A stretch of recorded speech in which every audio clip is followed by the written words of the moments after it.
All right, so I know we talked about breathing in the last video, but there's still one more thing I want to teach you guys with breathing so that we can be as efficient with our breathing as we can. Because now that we know how to breathe in through our stomach, we have to learn how to utilize that to make sure we can get as much oxygen throughout our body as we can.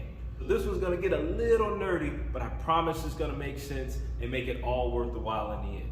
So first we're going to talk about the heart real quick. What it does, it pumps blood throughout our body. It sends blood out and it receives blood in. So when our blood first enters our heart, it's deoxygenated, which means there isn't any oxygen present in the blood cells. And then the heart sends that blood out first to our lungs.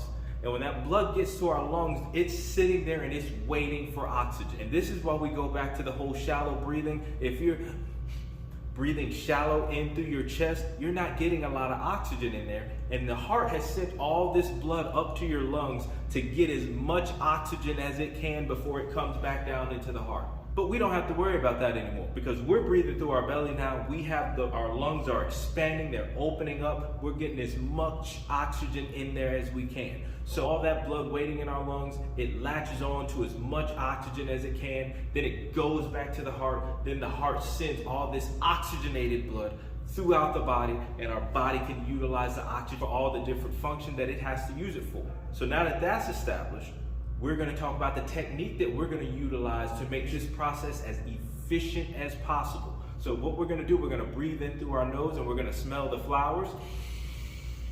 Then we're going to hold it. We're going to let that settle in our lungs, leave that oxygen in our lungs as long as we can. And then we're going to blow out through our mouth. We're going to blow out the candles.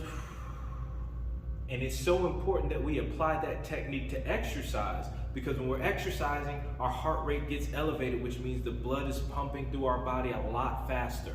And if there's not enough oxygen in our lungs when that blood is moving and trying to get through our body as fast as it can, that means there's less oxygenated blood cycling through our body, which leads to an increase in fatigue. There's a higher potential for muscle failure. All these bad things just simply because there's not enough oxygen being cycled through our body.